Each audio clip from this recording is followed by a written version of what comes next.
Wait. You think that the Best Picture award goes definitely to either The Brutalist or Anora? Yeah, is it even a debate? They're two of the best movies of the year by far. Either one of them could win. I would vote for Anora, but if The Brutalist won, I would be very pleased. It's a beautiful film, and it's an incredible filmmaking achievement. Absolutely. I bet the substance beats both of them.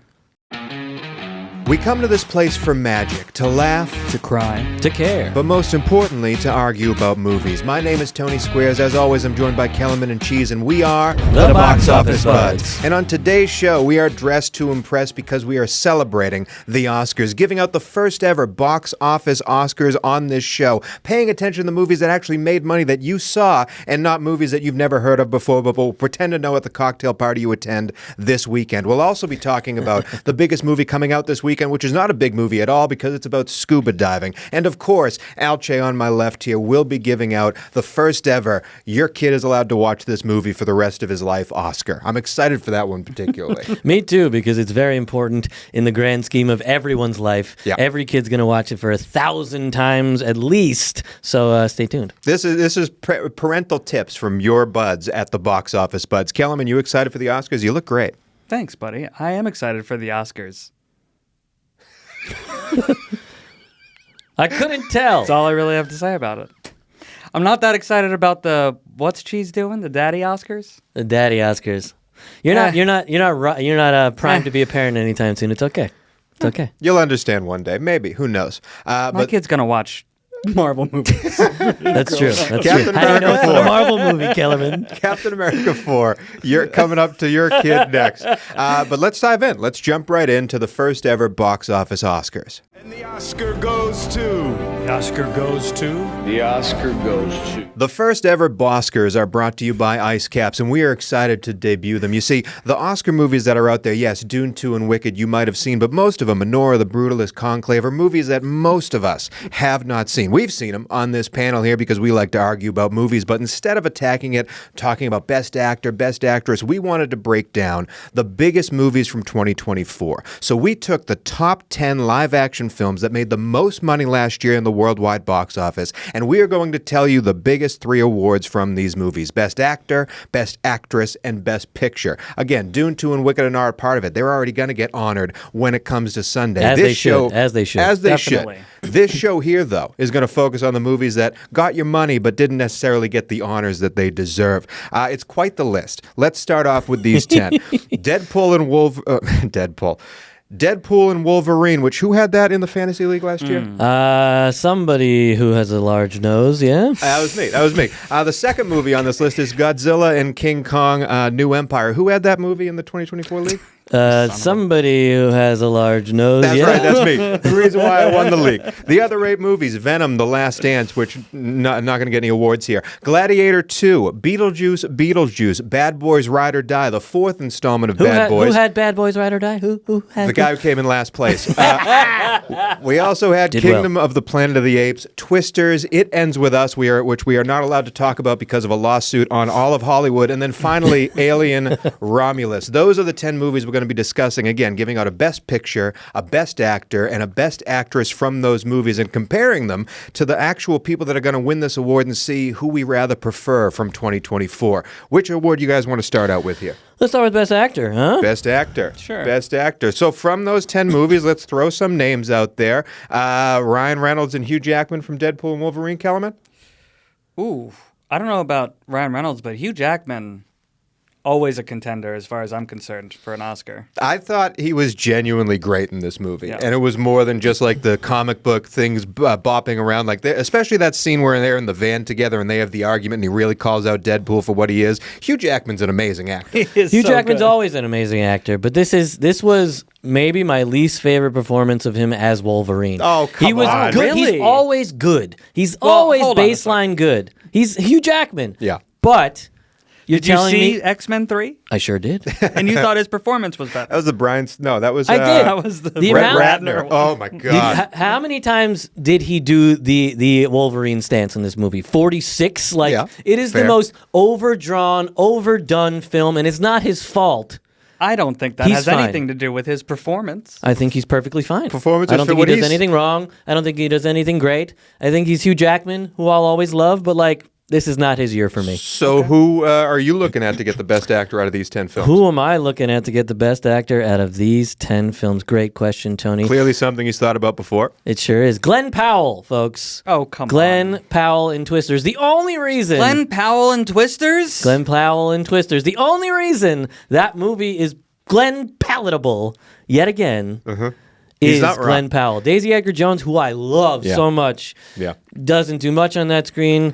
It's not Anthony Ramos's best film. The film itself is like the most cookie-cutter, boring version of a thriller. It's a very formulaic thriller. I like Glenn Powell, but I thought that was commercial-level acting at best. In fact, the whole movie kind of feels like a commercial. What would you call Hugh which might have Jackman to in do with Deadpool Wolverine? Oscar-worthy? Well, I don't think so. That's exactly what I'm saying. I do want to say, out of the short list that I had, the two names that I had written down in my mind was Hugh Jackman as Wolverine and Glenn Powell as Are Twister. you kidding? So, No, genuinely, I thought Glenn Powell was like the only reason he would that be film my... was watchable. So I want to say... Michael Keaton reprising his role as Beetlejuice is one of the greatest performances of last year. There, I said it. He was very strong. There, I said it. He was very strong. I'll give you that. I will also add Paul Mescal to an honorable mention in Gladiator 2. You will? That I movie, will. he was not good in that He movie. was very good in that movie. I did Wow, not... all the actors in Gladiator 2, and he's the one you chose? He's I the did lead not- actor. I did not like any of the actors in Gladiator 2. Spoiler alert for Best Actress as well. I thought none of that was come good on. acting-wise. Denzel is fantastic. I wouldn't call that fantastic. What about Will Smith and Martin Lawrence from Bad Boys 4? Let's get back to Gladiator. Beetlejuice, Beetlejuice, yeah. No, seriously, go more in on Michael Keaton because I think you're the only one that's going to make a stand here. Michael Keaton steps back into a role he hasn't played in 20 years and doesn't miss a beat. I find that a truly incredible feat. How long is he on screen for this time? I didn't count the minutes. Well, because it was 17 minutes in the original Beetlejuice, I remember. How was long? definitely How more this long time was around. Anthony Hopkins on screen in Silence of the Fair Lambs? enough. A total Fair of point. 12 Got him. minutes. Fair point. Fair point. Well, we got to make a decision here, folks. Are there any other names we want to throw out there? Or are we deciding between Glenn Powell, Hugh Jackman, and your boy Keaton? Definitely those. I mean, Paul Mescal deserves to be in this conversation, but if you guys don't believe so, then we'll talk about those three. If you had to pick between those three names, who is it? You know, Kellerman? No. It's a strong argument.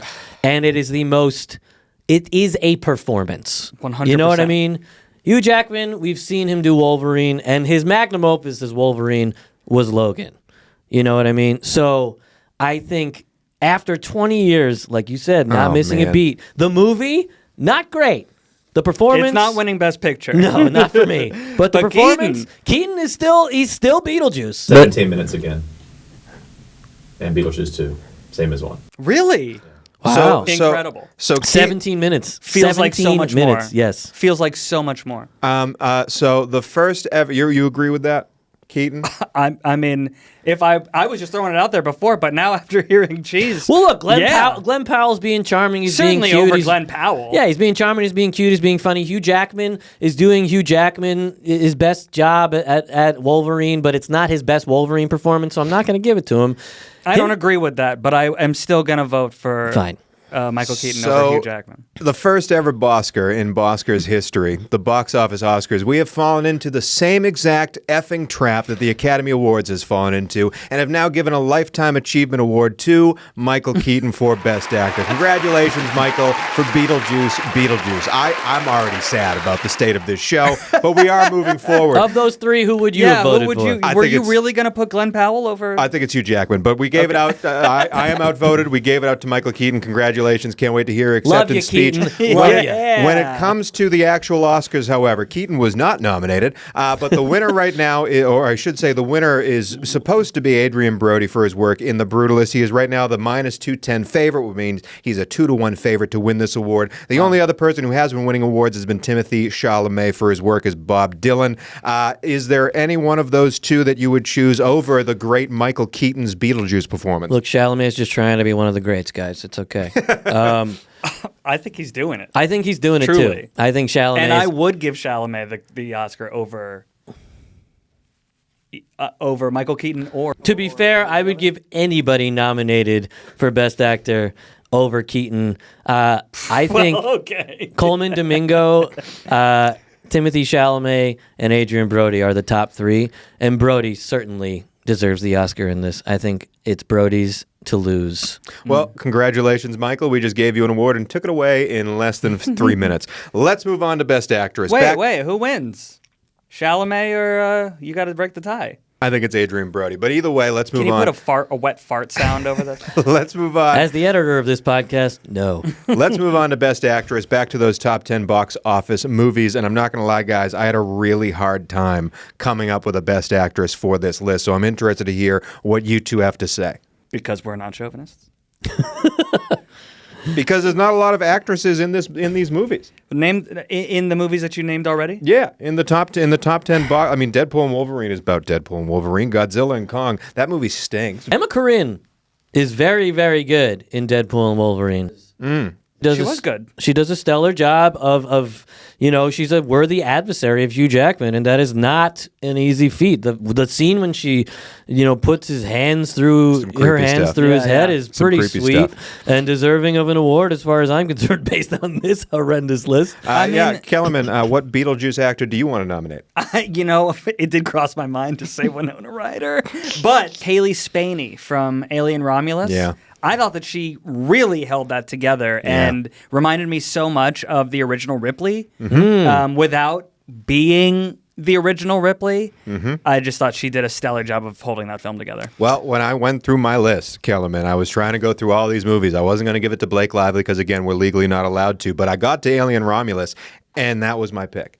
I thought she was phenomenal in that movie. I will be talking about Alien Romulus in a second, spoiler alert, but I thought genuinely she was phenomenal in that movie. Are you okay giving it to her over anybody else? You know what? Blake Lively held her own, and it ends with us, guys. She really did, despite the allegations to and against. But it's Emma Corrin or Kaylee Spaney, and I think I will go with you guys. I will kowtow. So, Kaylee Spaney, congratulations. You are the first ever winner, Best Actress of the box office Oscars. Now, Best Actress at the real Oscars is a big deal. It is the closest race out of any of them. The odds have just shifted to put Demi Moore from The Substance as a minus 240 leader in the clubhouse. But for a long time, Mikey Madison was right there with her. Right now, Mikey Madison, the lead actor in Anora, is plus 185. You loved Anora and Mikey Madison. Are you willing to put the Alien Romulus lead actor, Kaylee Spaney, up against those two?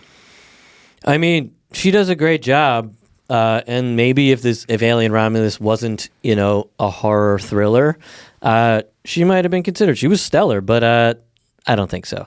I mean, so who wins for you, Demi Moore or Mikey? For me, who is going to win is Demi Moore. Who I want to win is Mikey Madison. I thought she was absolutely fantastic, like beautiful, sincere, honest performance.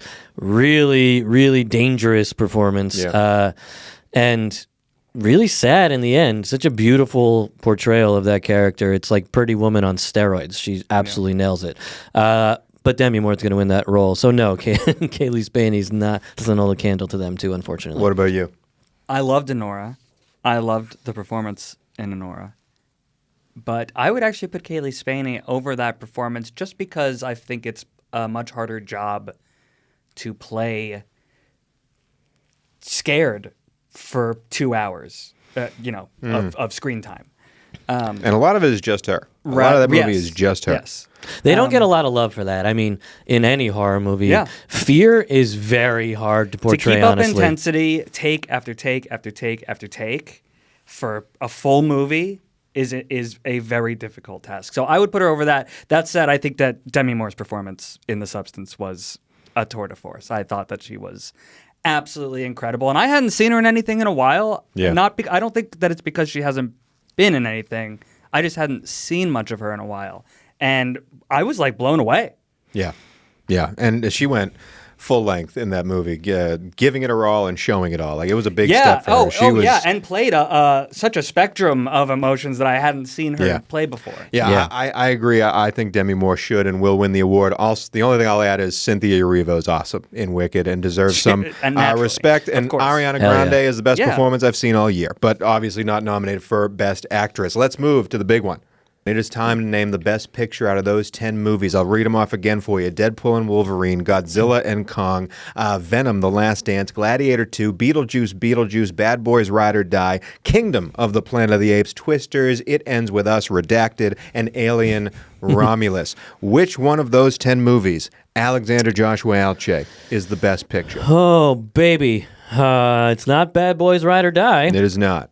I'm going to say Alien Romulus. Thank you. I am going to say Alien I Romulus. thought I was going to have to make a stand here. I was holding this in for a while. Alien Romulus was my favorite movie that I've seen last year out of all the movies that I've seen because it went back, like you said, to the true nature of Alien. Alien is a horror movie, and the fact that this thing went back into its horror ways, and the fact that we had the practical effects, the actual beings in there. They hired that former viral basketball player to dress up as the final monster. It looked so good and felt so real because of that. Sure, they had the random scene where everything's anti-gravity and they're shooting in the acid. Not my favorite part of the film, but overall, this got back to the real sense of Alien, and I was so happy with what I saw. Alien Romulus, to me, I'm so happy you chose that. I don't have to fight for it. No, it's my best I completely picture. agree. I think it was the practical, everything from the marketing campaign to the film itself, and the performances was top notch. I thought they really, really did a great job of going back to the original form. And yeah, I'm with you. Alien Romulus, baby. Do you want to go against any of that? You want to bring any other contenders up? Wolverine and Deadpool was a better movie. Is it a better movie because of how many cameos are in it, or is it a better movie because it's a better movie? Both. The best part of Deadpool and Wolverine was the opening sequence, and then it just went. I really You like thought Deadpool the and best Wolverine. part of Wolverine and Deadpool was the in-sync dance sequence? I really like Definitely. Deadpool and Wolverine. I don't think it... when we're talking about harder job, Kellerman, Alien Romulus had a much harder job to do and achieved a higher potential. Certainly bigger shoes to fill. Deadpool and Wolverine. I don't think it missed. I think it took a lot of... I think it well, had a but- very but- easy at-bat, but it hit a home run with it nonetheless. But I don't think it had an easy at bat. That's exactly the point I was about to make, because it had to not just combine a whole history of a different studio's catalog of movies and bring it into the MCU, but it also had to... It is one of the most meta movies maybe to have ever been made, because it is about the characters bringing themselves to a different movie studio. And that's why it didn't work. I thought it worked. I'm with Kellerman. I was along for the ride for the whole entire thing. But to me, I am going like... I don't think I'll ever really watch Deadpool and Wolverine again unless I'm in like a party setting and we're all getting together to watch that movie. I will watch Alien Romulus again. Like I will watch that alone when I'm watching them, like enjoying a night at the movies, because it's that special of a movie. I completely agree. Deadpool and Wolverine, I fell asleep twice. I was bored. I watched it again. This guy loved The Brutalist. I'm just going to say he was bored with Deadpool and Wolverine. Speaking of, loved The Brutalist. I'm so sorry, Kellerman, but congratulations due to me and Alche. Alien Romulus is the winner of Best Picture for the first ever box office Oscars. But speaking of The Brutalist, let's put it up against the real contenders that are up for this award, including such movies as The Brutalist, Conclave, and the leader in the clubhouse right now is Anora at -188, almost a 2-to-1 favorite to take home Best Picture, which is flat out astonishing to me, but that's okay. I know you love Anora. Putting up Alien Romulus to Anora, should Alien Romulus even be in the same breath as Conclave, Brutalist, and the rest of these movies? I mean, again, it's the age-old argument of, can a horror movie be considered to be a great film worthy of Best Picture? And while this movie was very, very good and very, very fun, and I would certainly watch it again, I'll be honest, Kellerman, I'm probably not watching The Brutalist again, but I would watch Anora. I think Anora is a perfect film, nearly perfect film. Wow. It is beautiful and sexy and real and uncomfortable and hilarious. It's one of the funniest movies of the year, and no one was talking about that. It's a very funny movie. Absolutely hilarious. There are 3 other actors in that movie besides the ones who are nominated who should have been nominated for Best Supporting Actor. They're phenomenal actors in that film. They're very good. But Alien Romulus wouldn't fall in the category for me of a horror movie worthy of a Best Picture nomination. So no, I would say it's Anora or The Brutalist. And for me, it's a coin flip. The Brutalist is a cinematic feat. It is absolutely stunning filmmaking. And it's an incredible immigrant story. It's a beautiful immigrant story. And Adrian Brody acts the living crap out of it. My one gripe with The Brutalist... He's helped a little bit. My one gripe with The Brutalist is that Felicity Jones isn't Jewish, and that is absolutely vital to the film, but I'm not going to knock it for that. Alien Romulus would not go against these. In my opinion, it's one of the worst Oscar years in recent memory, and nothing against these films, just none of them are going to stand the test of time. We're not going to be talking about these films in the future. My favorite movie of those 10, however, was Wicked. I thought it was the best picture of the year. I think Alien Romulus, I would give it over the rest of those 10. I really would. That's how much I loved it. But do you have anything? Wait. You think that the Best Picture award goes definitely to either The Brutalist or Anora? Yeah, is it even a debate? They're two of the best movies of the year by far. Either one of them could win. I would vote for Anora, but if The Brutalist won, I would be very pleased. It's a beautiful film and it's an incredible filmmaking achievement. Absolutely. I bet the substance beats both of them. What? At Best Picture? Yeah, At Best Picture. I do. You think some top rope the substance is happening? Correct. Hold on. This sounds like a bet. What are we putting on this? I'll buy you a ticket to Mickey 17. I love free money. You know what? I'm gonna even this out for you. Anora and The Brutalist, he has the field. Whoever gets it right and wins Best Picture gets their ticket purchased by the other one from Mickey 17. You agree to that? In the bag. Cannot wait to see Mickey 17. I understand your take on that. A lot of people love it. A lot of people love the cinematography that went into it, and obviously some of the makeup and hairstyling that they did. They'll win all those Incredible. awards. They were Oh, fantastic. yeah, absolutely amazing. I'm Tony. I'm surprised you're not saying Amelia Perez. Yeah. I have a lot to get off my chest about Amelia Perez, and I would appreciate if you guys just let me go for a second because I don't want to mince words here. Please. Can't wait. Genuinely, Amelia Perez is insulting. It's insulting to the topics that it covers, it's insulting to moviegoers, and it's especially insulting to the Oscars themselves.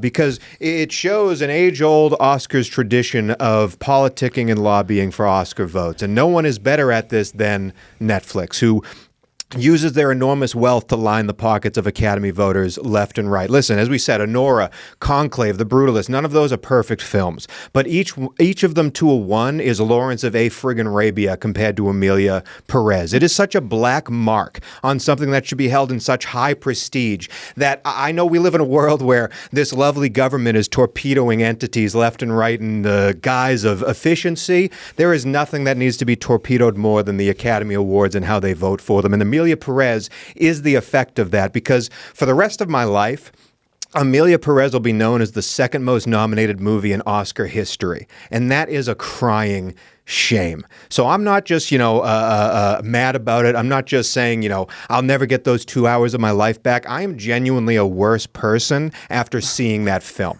And everyone associated with putting it up in the rafters for giving it those nominations and making it one of the all-time greats should be ashamed of themselves. That's it.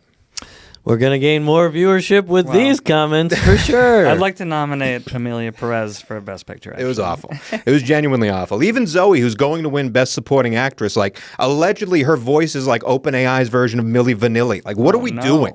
What are we doing? How is that movie nominated 13 times? It makes me genuinely angry. I do think Zoe Saldana was excellent, but I'm kind of with you. He thought that before he saw the movie too. I have always Tales from the Thread. ever since Center Stage have I been a fan of Zoe Saldana, but She's in Center Stage. she's phenomenal in Center Gosh, Stage. I haven't seen that movie since I was a teenager. Stellar flick. Give it a go. Yeah, I'm with you, man. Amelia Perez was a difficult watch. I think the subject matters that it covers are deeply important. And just tragically told in that movie. And I think it bastardizes it a little bit. I think it trivializes the importance of those subjects. And it was a highly unentertaining movie. But thanks anyway for nominating it, and that is it for the box office Oscars, the first ever box office Oscars. I'm happy we did it. I am liked happy when we he called did it the Boskers. The Boskers. The Boskers. Maybe it'll come next year. Maybe we won't be here next year. Who knows? We'll see soon. But first, we have to go to our next segment, which is the lovely first ever Daddy Oscars. Do you have kids? Do they watch the same movie thousands of times a year? Are you sick of hearing the same lines, the same songs, the same characters go through the same motions? Well, look at Alex Alche, because he's doing the same exact thing with his young boy. How much has your son watched Cars 2? He probably has seen it a good 300 times at this point.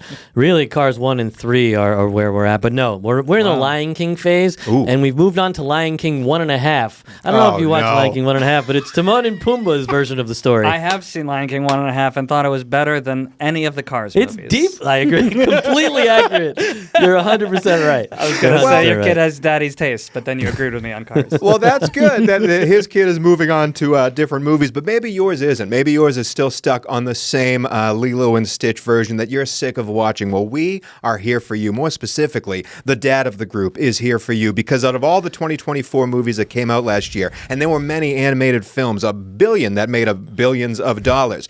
Alche, you want to give out the first ever Daddy Oscar for the movie that your kid can transition to in 2025 that came out in 2024. Absolutely. What movie are we getting? The nominees are Inside Out 2.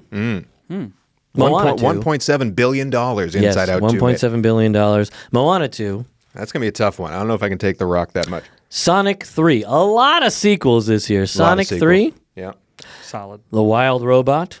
Fantastic movie. Kung Fu Panda 4 and Despicable Me 4. Yuck. Now, the bottom of this list is definitely Despicable Me 4. And I've Thank seen you. all of these in theaters. Despicable Me 4 was just that. Absolutely despicable. Who had Despicable Me 4 in the movie league last year? Was that you? Oh, that's right. The guy who won. The guy with the big nose. who won. Yeah, the guy with the big nose. God. Listen, Moana 2 was supposed to be a TV show. It's not winning this award. It took about 47. My son, at the beginning of the movie, the first 20 minutes, had his hand in a popcorn bucket and fell asleep. Not a good rating. That's not a good That's Rotten not a good Tomato rating. review. He did wake up finally for the rock song, which was nowhere near as good as Moana 1. So Moana 2 is not making the list. Inside Out 2 is a phenomenal, phenomenal film. Really, really excellent. Really enjoyable. Shows puberty nearly as good as Big Mouth. Very, very, very, very good. But I think the movie that is the most enjoyable movie that kids will eat up over and over and over again from ages 5 to probably about 14 is Sonic 3. Wow. Wow. Sonic. Who had that movie last year, Tony? Oh, Was it you? It was me. was the guy with the symmetrical face. Wow. Second place, Kellerman. wow. It's great. It's shockingly good. I It's believe it. funny. Jim Carrey. Jim Carrey Never fails. Jim Carrey as Robotnik teams up with Sonic. I mean, And himself, right? and himself as an old man, which is like what you want Jim Carrey to be doing. Absolutely. The kids are going to learn comedy. They're going to learn partnership. They're going to learn betrayal. Spoiler alert. And they're going to see some great action in the process that isn't like killing and murder and pain. It's a wonderful cartoon. 83% on Rotten Tomatoes. I mean, give me a Really? break. Okay. Stellar movie. Probably the best of the three. Sonic 3. See it. Watch it again and again. I know your kids are. Wow, that's a surprise winner. The first ever Father Oscar of the year, the best animated film that your kid can continuously watch where your eyes won't roll out of the back of your head is Sonic 3. Congratulations. Amazing. Yeah. Good for Sega. Does that count as an animated film? But that is it for our version of the Oscars. Now we have to take care of what we normally do every week. Coming up next, we're going to have a spoiler-free review of the movies that came out last week and, of course, an update in the Fantasy Movie League standings.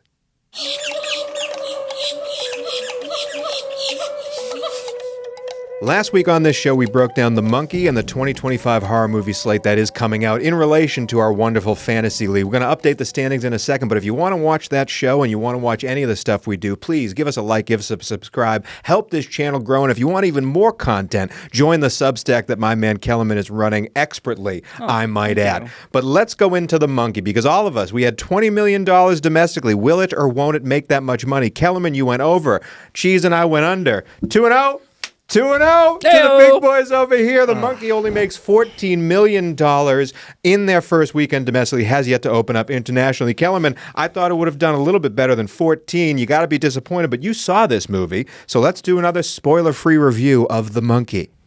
I did expect it to make a little more money than it did, unfortunately. But here's the thing about The Monkey. Stephen King movies have a broad scale of quality, from early 80s TV movies like The Tommyknockers and Silver Bullet to genre-defining blockbusters like The Shining and It. What's your favorite Stephen King movie? The Shining. I think it's The Mist. I love The Mist as well. The monkey falls perfectly in the center of this. It follows two twin brothers who are both played by Theo James, who I thought was I didn't know that. fantastic. Yeah, I You thought like he was Theo. fantastic. I told you would like Theo. I did like Theo. You were right. I thought he was great as both twins.